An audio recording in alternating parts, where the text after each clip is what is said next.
Thanks so much, Fred. I'd like to especially thank Yuppiechef for hosting this event and British Airways for not deciding to replace the nose cone for this trip as they did the last time when Bradley had to stand in for me presenting our previous research. So thanks for that. I also want to mention that I'd hoped that by now the water crisis would be over in Cape Town, but when I asked for water to bring up to the front for my talk, they gave me carrot juice. So I understand that you still have a water crisis, but I'm delighted you don't have a carrot juice crisis. It's great to see old friends and hopefully some new friends that I hope to meet afterwards. I hope we'll have some really fruitful discussions. It's amazing that Cape Town is really the hub of online retail in South Africa. So it does surprise me to see the massive turnout, but it doesn't surprise me to see that there's a bigger turnout in Cape Town than we had in Johannesburg, because this clearly is where online retail is happening. It's been 2 years in the making, but we decided that we had to really go a lot further than we had before in presenting the online retail landscape in South Africa. So we created a multi-pronged project with 5 phases in it. And the first was to collect consumer demographics of what the online shopper looks like. And for that, we partnered with Ask Africa, which runs the annual TGI survey. And we've collaborated with them over the last couple of years to structure the questions that they ask around online retail, electronics, e-commerce, the internet, and the like.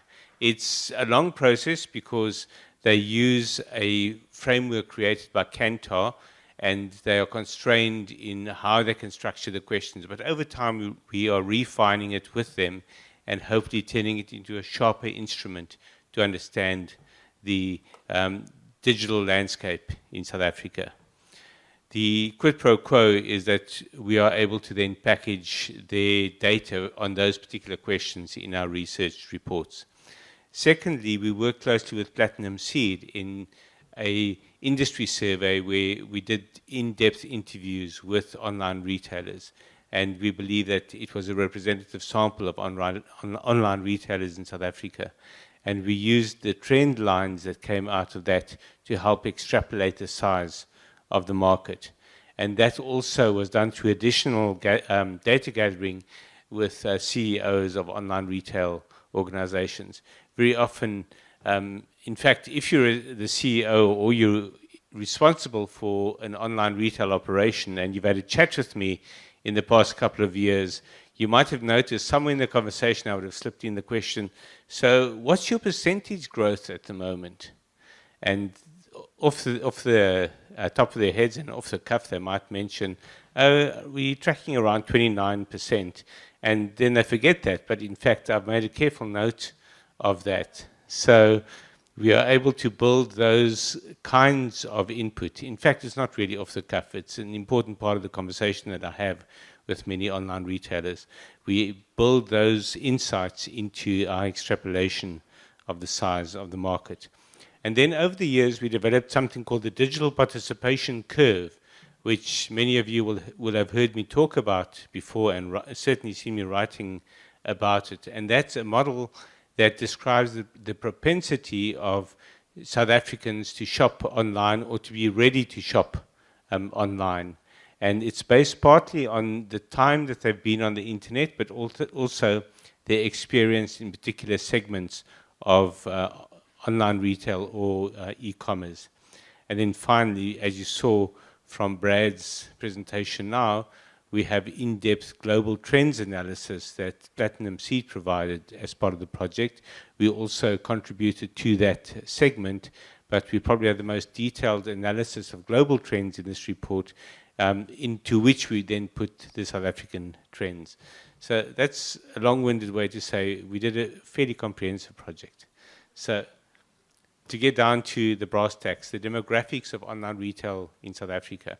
Before I get to that, I just want to ask everyone in the audience, how many of you shop online? So I'd say about 60%, 65% of the audience shops online. Then I'd like to ask you, How many of you have been in an accident in a Tesla while it was in autonomous mode, driving itself? Anyone? 0%. So what this tells us then, statistically speaking, is that 65% of South Africans shop online, and Tesla in autopilot is the safest vehicle in South Africa, right? This is what you can do with statistics when you have the wrong sample frame. And very often we think everyone looks like us. So if we shop online, everyone else is shopping online. But it's very obvious that this audience is an outlier in terms of online shopping. But at the same time, it's a completely irrelevant sample frame when it comes to the safety of autonomous vehicles. So in that light, we have to understand that the proportion of South Africans shopping online regularly is in fact very tiny. They look nothing like us. But I'm going to show you what they do look like. Firstly, by age. The age group with the highest propensity for online shopping, 25 to 34, only slightly higher than for 15 to 24s, and a little higher than 35 to 44. What this graph shows us is that up to the 35 to 44 age group, there is a higher likelihood of shopping online than for any of the older groups. The percentage is very low, just under 4% of South Africans shopping regularly online. But what's really dramatic about this graph is the extent to which it drops off after 44. And if you examine the history of the internet and of online retail in South Africa, you realize that anyone aged over 44 was essentially entering the full-time workspace before the internet had become mainstream in South Africa. And that seems to be one of the great differentiators of readiness for shopping online and being reticent about it. I know a couple of you in the audience are over 44, but there are outliers in every grouping. So there are people, even age 65 plus, who are very eager online shoppers. The big shock, I think, came with gender. Who would you say shops the most online, males or females? All the males say females, all the females say males. Well, it is the females. Significantly more likely to shop online than males. What this ties into very strongly, though, is the category of shopping that has the most outlets in South Africa, and that is apparel. And it's a known fact that clothes shopping is done far more by women than by men, usually women buying for men as well. But the reality is that most of the apparel stores online have got a strong female orientation in terms of what's on sale. Then employment status. There's a very clear propensity of people working full-time compared to those working part-time or not working. But what's interesting is how significantly it drops off when you're unemployed versus not working. So not working is people who are students or living at home in a household where others are earning and able to provide credit card details, versus the unemployed who don't have the disposable income available to them. So very clearly, if you could increase employment, you would immediately increase online retail. And then possibly the most interesting one, and this is one where you can put together your own stories, and that is marital status. So what's astonishing is the category that's most likely to shop online are those who are divorced. And that is because they no longer have someone telling them what they have to do or how they have to do it, compared to those who are simply single, who also have no one telling them what to do or how to do it. But when you separate it, you are so betwixt and between your financial status and your relationship status that you're terrified of shopping online. Beyond that, I encourage you to make up your own stories about what this really means. What we then did is we asked TGI to come up with a profile of South Africans who are tech savvy and those who would be described as tech laggards. So it wasn't based on their shopping, but rather their attitudes towards technology. And we came up with two groupings.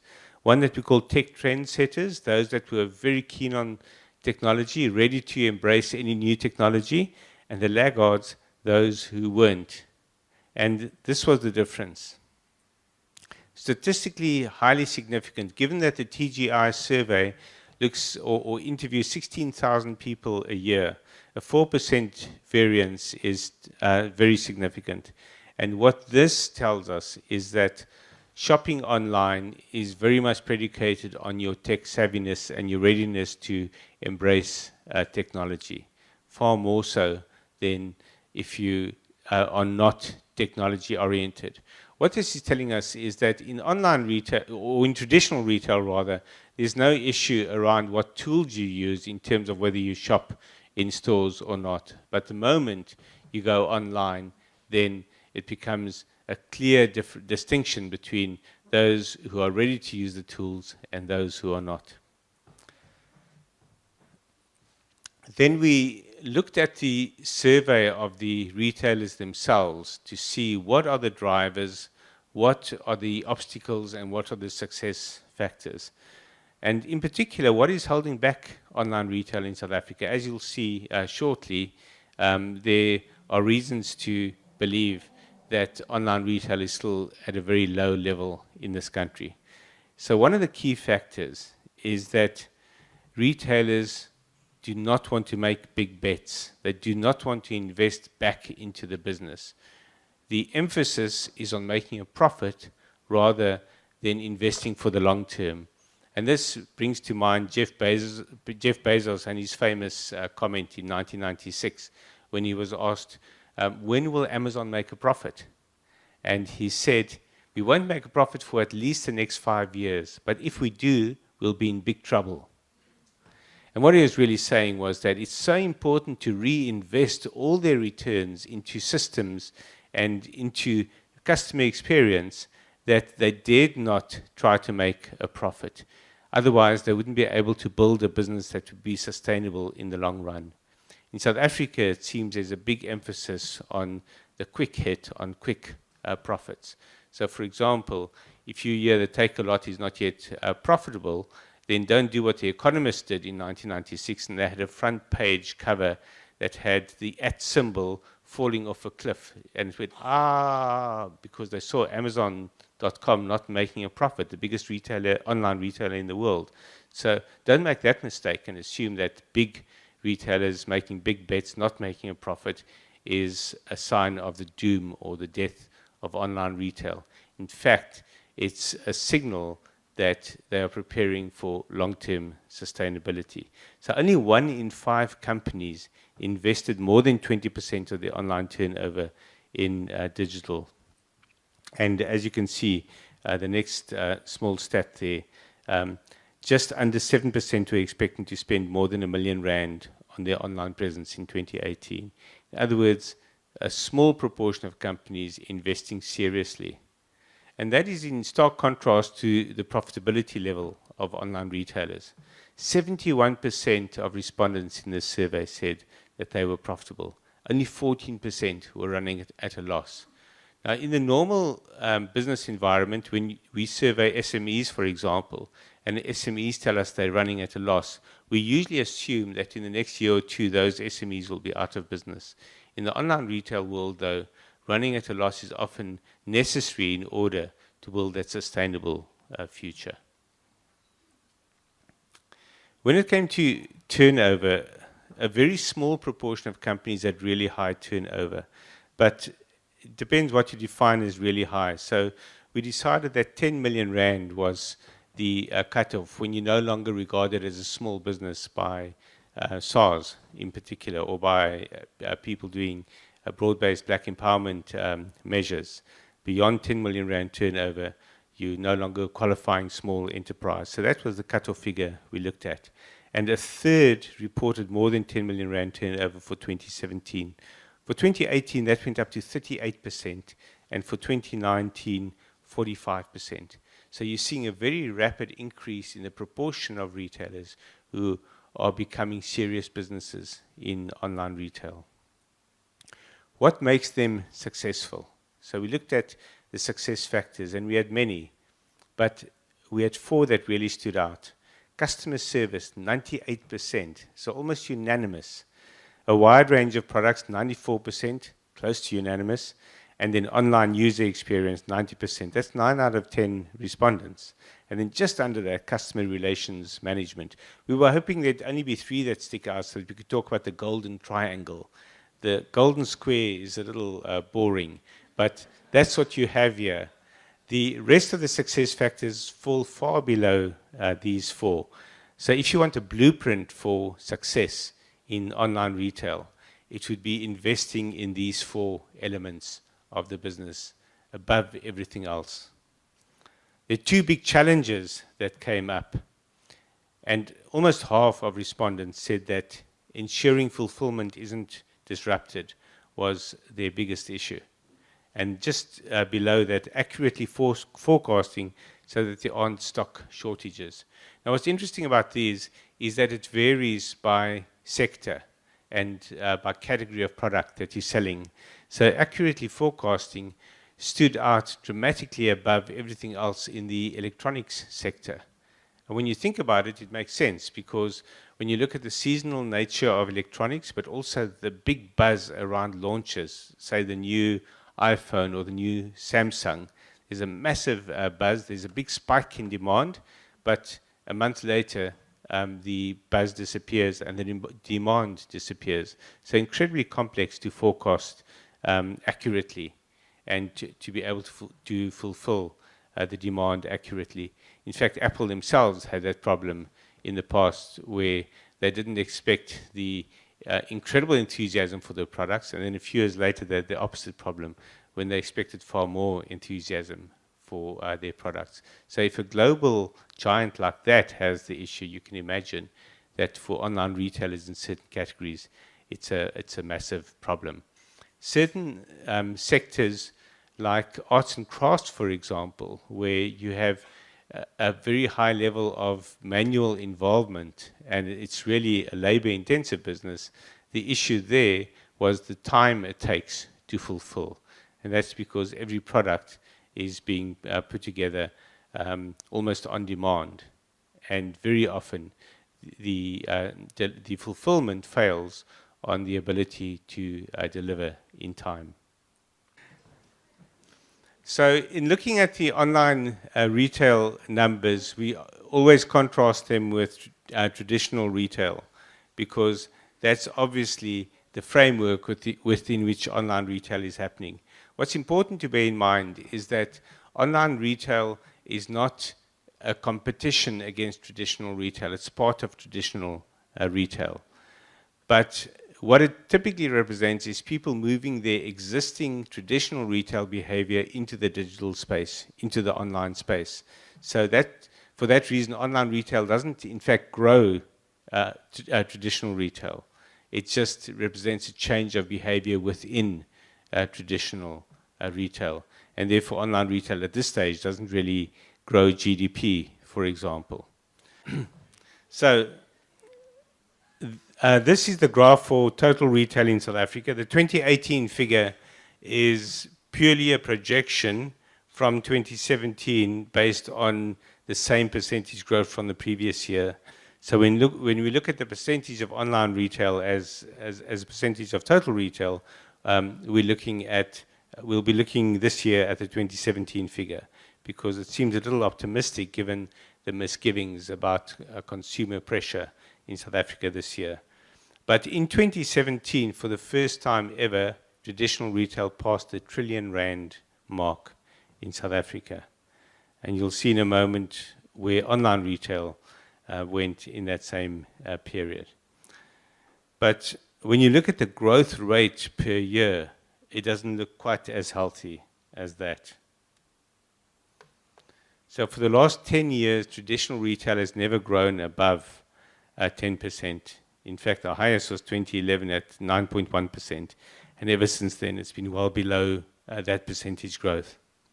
Online retail, in contrast, has never been below 20%. We saw fairly high figures around about the turn of the century and then around 2011. So why the 2003 figure was so high was that at the time there was massive investment going into online retail initiatives. Hundreds of millions was being spent chasing a very small market. So it did result in a spike in sales, but it wasn't sustainable. Most of those businesses crashed, went out of business, and the sales that they were generating also vanished at the same time. And that's why you see that dramatic plummet in the rate of growth over the next few years. That was the time when we were able to develop the model of the digital participation curve, which showed that it's about how many years people have been online, their experience in the online space, and therefore their propensity to then shop online. So why there was such massive investment from 2000 to 2003 was because there was this perception that the online user base was growing rapidly, and therefore online retail would grow rapidly. The problem with that was that most of these new users were new users, and they certainly were not going to take a risk with their credit cards in this brand new space called the internet. And that's why most of those businesses went out of business. And some of the examples that I can just very quickly mention is Standard Bank spent, there are many arguments around this number, but there's general consensus they spent more than 100 million rand on an online mall called bluebean.com. By 2005, that had become a credit card brand. But the fascinating thing about it was that they had the cheapest TV sets on sale in South Africa, and they very quickly became the biggest retailer of TV sets, or online retailer of TV sets in the country. What they didn't know was that the product category in household appliances with the highest rate of return was TV sets. So within 6 months, they had the biggest warehouse of unusable TV sets in the country. And that was one of those fundamental kinds of mistakes that were being made. But the bigger mistake was companies believing that because there was now a growing online user base, there was also a growing online retail base. We forecast at the time that that growing user base would finally reach a kind of critical mass by 2006, and that's when you would start seeing online retail begin rising again, and that's exactly what happened in 2006. And then it remained at the 30% level and higher, pretty much on average until around 2014. And then simply because it was so high, the rate of growth then began slowing down. When it hit 20% in 2016, we assumed it would carry on falling and that it would drop down to 15%, 10%, and that we'd see very slow growth. But what happened instead was that there was massive investment in online retail over that period. And it's not a secret, and I'm sure I can name names here. You might have heard of them even. Takeouts.com, which had R1 billion pumped into the business for online retail. That has to make a massive difference. And it's very quickly propelled them into becoming by far the largest online retailer in the country, but also contributed to that increase in the growth rate. But we've come across numerous businesses that have got a far higher growth rate. Between 25 and 50% is not unusual. But on average, we find the growth rate for last year was 25%, and this year is tracking closely to 25% again. And I know it's a question someone will ask, will Black Friday increase that rate? No, it's factored into the 25%, but there is an expectation that Black Friday this year is going to see a massive increase compared to previous years in terms of spending on that day and the weekend that follows that day. Black Friday, Sapphire Saturday, Saffron Sunday, and then Cyber Monday, etc. That whole weekend will see a massive spike in online shopping. So how do these figures compare then to the global growth proportion? As you see, in 2019 and 2020, we've forecasted to drop a little to 20% each year, but that's simply because we're being a little conservative. Based on the intentions and expectations that we're seeing out there, it may well be higher than that. This chart compares to the global figures. So in terms of the growth rate, the red bar shows that for 2018, we saw 21% growth in online retail globally. 2019, 19%. So very close to ours, but a little below. So we are outpacing the global market purely in terms of rate of growth of online retail, but also not dramatically so. It's pretty much in line with what we see globally. But what you're also seeing globally is what you might call the law of big numbers, which means that it's so massive that it has to, the rate of growth has to slow down each year. It's simply not possible to sustain those massive levels of growth that we've seen in previous years. The other interesting aspect of this graph from eMarketer is the percentage of total retail made up by online retail. And here is a key figure in 2017. For the first time, global e-commerce passed 10% of total retail.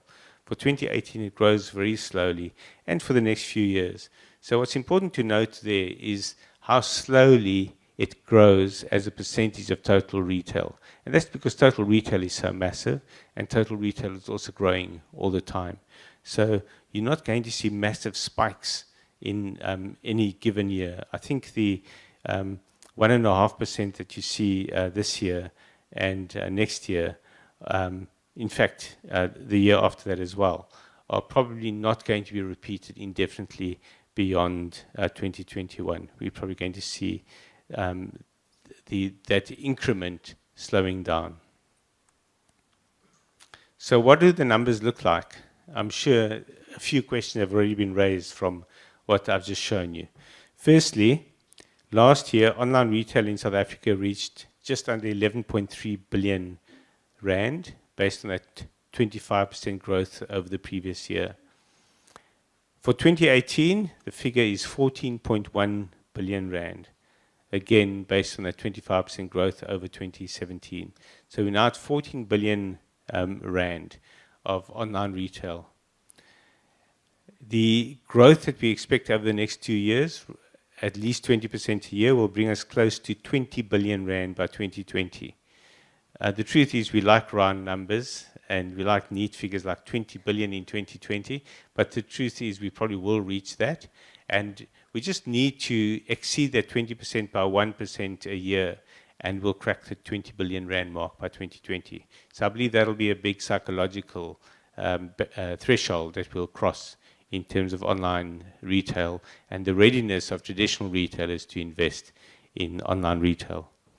So what percentage does it make of total retail?